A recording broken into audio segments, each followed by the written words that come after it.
Welcome back to AI Unraveled, your strategic daily briefing on the business impact of AI on November 27th, 2025. Today, the battlegrounds are shifting from the data center to your face and from domestic labs to offshore havens. The biggest story? The smart glasses market just turned into a global duel. Alibaba has officially launched its Quark AI glasses to challenge Meta's dominance. At a price point of roughly $268 and deeply integrated with Alipay and Taobao, this isn't just a gadget, it's a play for the next computing platform in the massive Asian market. Meanwhile, a sobering reality check for the workforce. A massive new study from MIT and Oak Ridge National Laboratory has identified a hidden AI iceberg. They estimate that 11.7% of the entire U.S. workforce is currently exposed to replacement, not just disruption, but replacement. That represents $1.2 trillion in wages on the line, affecting HR, logistics, and finance far more than previously thought. We're also tracking a security breach at an OpenAI vendor that exposed user emails, and the cat and mouse game of Chinese tech giants moving training centers to Southeast Asia to get their hands on Nvidia chips. We have a packed briefing on Bezos, HP's layoffs, and the EU's crackdown on social media. But before we start marketing to the masses, start briefing the C-suite. Leverage our zero-noise intelligence to own the conversation in your industry. Secure your strategic podcast consultation now by emailing us at info@jamgatech.com or fill the form in the show notes. Let's unravel the AI Daily Business News Rundown. Welcome back to the deep dive. If you're looking for the fastest way to get up to speed on the biggest technological shifts happening right now, you are definitely in the right place. We've gone through a whole stack of essential reading. We have articles covering these huge and sometimes pretty jarring shifts in AI infrastructure, the impact on the global workforce, and some, incredible new applications. We're ready to distill it all for you. Yep. So today, our mission is to cut through that typical AI hype. We really want to understand the immediate kind of hidden consequences of this crazy expansion. I think that's the key word, hidden. It is. We're going to look at the massive energy drain that is literally pushing computation into orbit, and then we'll pivot to this massive unseen economic threat. One that's not just hitting tech workers. No, not at all. It's targeting white-collar office workers all across the country. It's a deep contradiction, really, and the sources we found highlight it perfectly. I mean, on one hand, you have AI achieving this incredible potential. Like what we're seeing in medicine. Exactly. Breakthroughs in diagnosing these super complex genetic diseases, things that were just unsolvable before. But on the other side, to actually sustain that, it takes an astronomical amount of physical resources. You're talking about energy. Energy, new infrastructure, and it's driving these geopolitical costs that are, they're fundamentally reshaping how global business even works. Okay, let's start there with the infrastructure shocker. This is where that whole resource problem becomes, really visible. Right. Because if you heard about Microsoft restarting old nuclear plants for their data centers and thought that was the limit. Which was already pretty extreme. It was.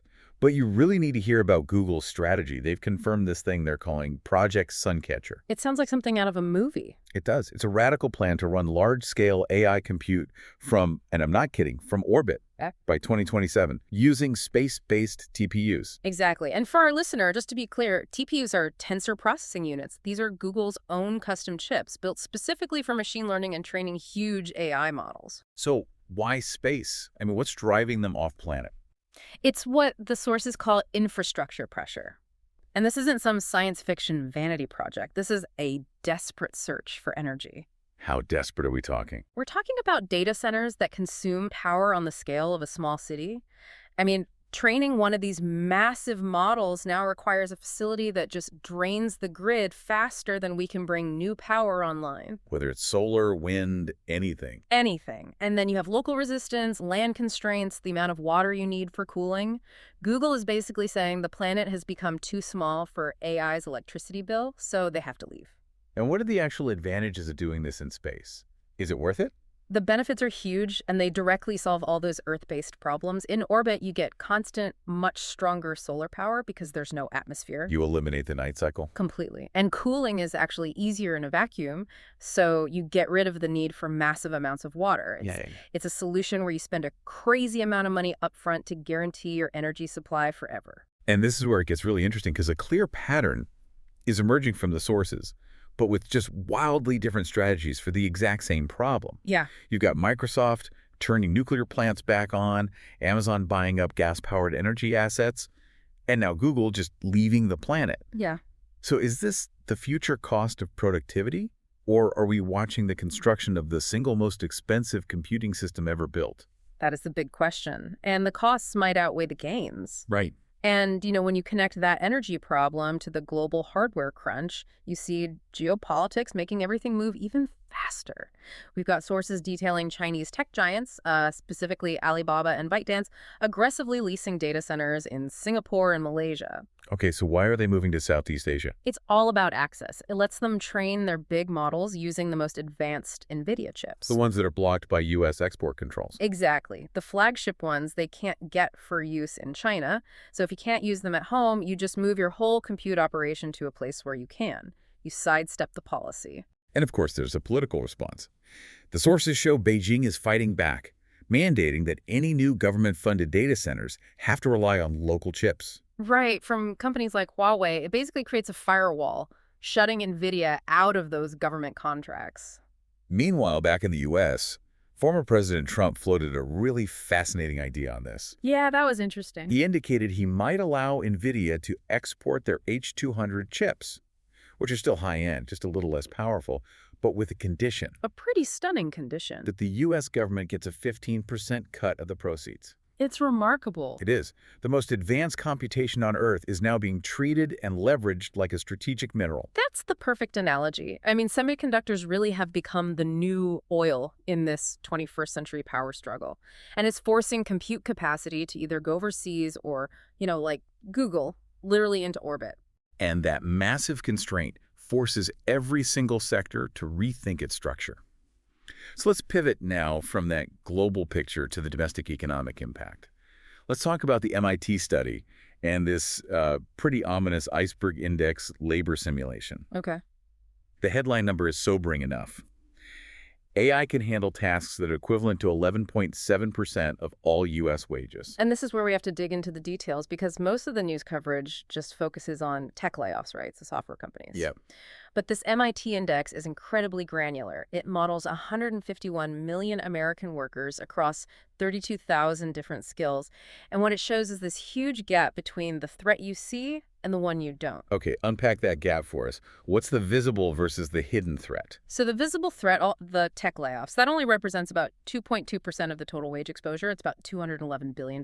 That's what gets the headlines. Right. But the hidden potential for automation, the stuff sitting in administrative, finance, and support roles all across the country, that's as high as $1.2 trillion.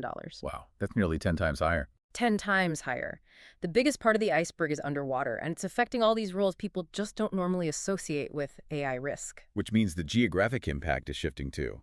It's not just a Silicon Valley problem anymore, where a startup cuts a few engineering jobs. Not at all. The sources are highlighting manufacturing states with very little tech sector presence, places like Tennessee, North Carolina, and Utah. They're facing the widest exposure gaps in roles like HR, logistics, and finance. Absolutely. The skills that are easiest to automate, think data entry, rating routine emails, generating documents, basic financial analysis. They're common across every industry, no matter where you are. So the job displacement issue is not just bigger than we thought. It's everywhere. It's primarily in these pervasive office and professional roles that touch every single part of the economy.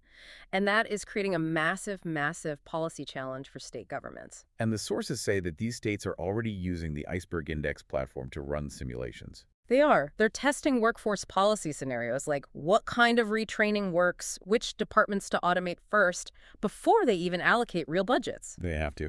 Yeah, they're staring down a multi-trillion-dollar economic shift. This goes way beyond just retraining a few thousand software developers. Okay, so let's pivot from that existential threat to some specific new applications. Let's look at what's actually hitting the consumer market right now. Good idea. The race in wearables is really heating up. Alibaba just unveiled their Quark AI glasses, and they come in 2 different versions. And these integrate their own large language models, the Qwen AI model, so you get voice control, real-time translation. And the killer app, it seems. Right, using the camera to instantly look up prices and see if something's in stock on the Taobao shopping app. Which makes them a direct competitor to Meta's Ray-Ban display frames. This whole wearable battle seems to be about which company can get their AI closest to your brain, integrated into your daily life. It's about perception. Who owns the layer between you and the world? Shifting to another critical application, education. Former OpenAI researcher Andre Karpathy is basically sounding the alarm. Yeah, he is. He's urging schools to completely abandon any effort to detect AI-generated homework. He says the tools are, and this is a quote, doomed to fail. His reasoning is pretty compelling. It's all about the speed of progress. He cited Google's internal tests on models like Nano Banana Pro. What can it do? Well, not only can it solve complex exam problems perfectly, it can successfully mimic a student's handwriting. The output is just indistinguishable from human work. So if AI can pass the Turing test for homework, Karpathy's argument is you'll never be able to detect its use reliably. It's a losing game. which leads to his proposed solution, which is pretty radical. He says, shift all high-stakes graded work to secure in-school settings. Right. And more importantly, redefine the entire goal of education for the AI age. He says students need to be proficient in the use of AI, but also, crucially, be able to exist without it. That is a huge adaptation challenge for schools and universities. It's monumental. But while education is grappling with that, we're seeing these amazing life-saving leaps in the medical field. Harvard Medical School just introduced a new AI tool called PopEVE. And this is for genetic analysis. Complex genetic analysis, yeah. And what makes it so revolutionary is that it tackles the biggest problem in genetics: false positives. Okay, explain that. So when scientists use AI to find disease-causing DNA mutations, they get flooded with variants that look dangerous but are actually benign. For example, DeepMind's AlphaMissense, which is a top-tier tool, it flags 44% of people as potentially carrying dangerous variants. Which must lead to a lot of unnecessary anxiety and testing. A huge amount. PopEVE gets that false positive rate down to just 11%. And how does it do that? How is it so much more precise? It analyzes mutation patterns across hundreds of thousands of species, but the key is that it calibrates its findings against huge data sets of healthy human genomes. That lets it get much better at telling the difference between a rare but harmless quirk and something that's truly going to cause a disease.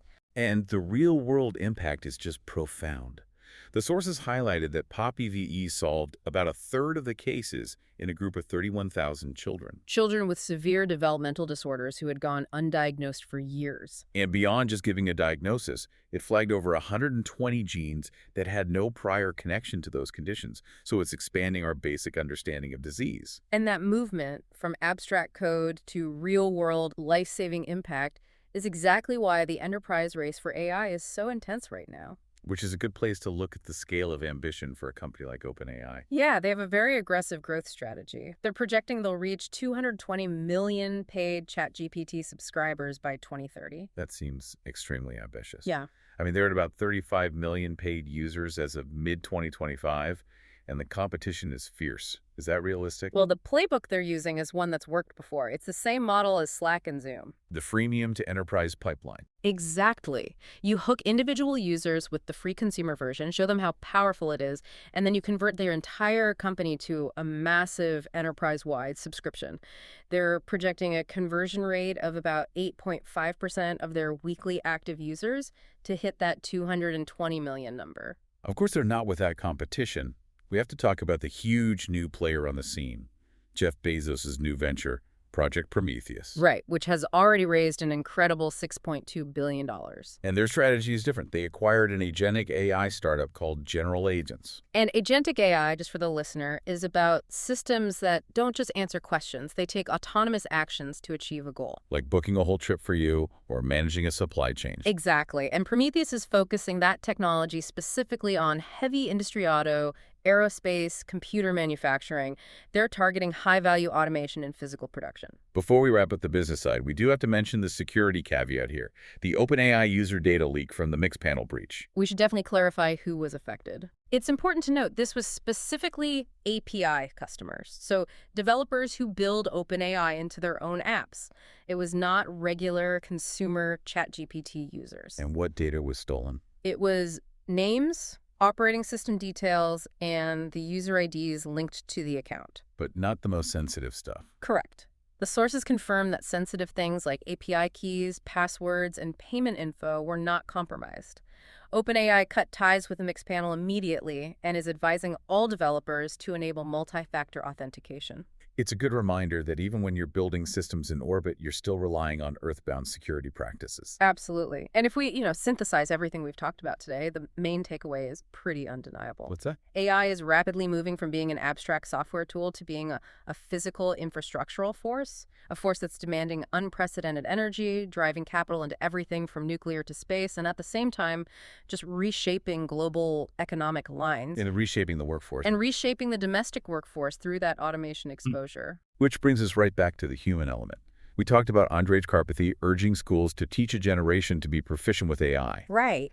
But when you combine that educational goal with the MIT Iceberg Index, which shows that 11.7% of existing jobs in finance, HR, logistics are exposed to automation, it raises a really profound final question for you, the listener. It's a big one. If we succeed, if we teach students to be proficient with AI, what new roles will they actually fill when so many of the common office functions that defined a professional life are just gone? It's the ultimate adaptation challenge of the 21st century. Thank you for sharing your sources and joining us for this deep dive into the hidden costs and the incredible potential of AI today. We hope you have plenty to mull over. And that's our strategic rundown for November 27th, 2025. The key takeaway today is displacement. We are seeing displacement in hardware as Alibaba moves to displace Meta's monopoly on smart glasses. We are seeing displacement in labor as HP cuts 6,000 jobs and MIT flags $1.2 trillion in wages at risk. And we are seeing displacement in infrastructure as Chinese firms move physical data centers offshore to bypass sanctions. The question for your business is, are you the one being displaced, or are you the one driving the efficiency? The Iceberg Index proves that the impact is often invisible until it's too late. This brings us back to our core mission. Stop marketing to the masses. Start briefing the C-suite. If you need to position your brand as the authority amidst these shifting market forces, we should talk immediately. Leverage our zero-noise intelligence to own the conversation in your industry. Secure your strategic podcast consultation. Now, the link is in the show notes. Finally, if this briefing helped you unravel any aspect of AI today, please like and subscribe to AI Unraveled on your preferred platform. This podcast is researched, produced, and created by Etienne Newman, senior software engineer and passionate soccer dad from Canada. And we'll be back tomorrow with your next strategic briefing.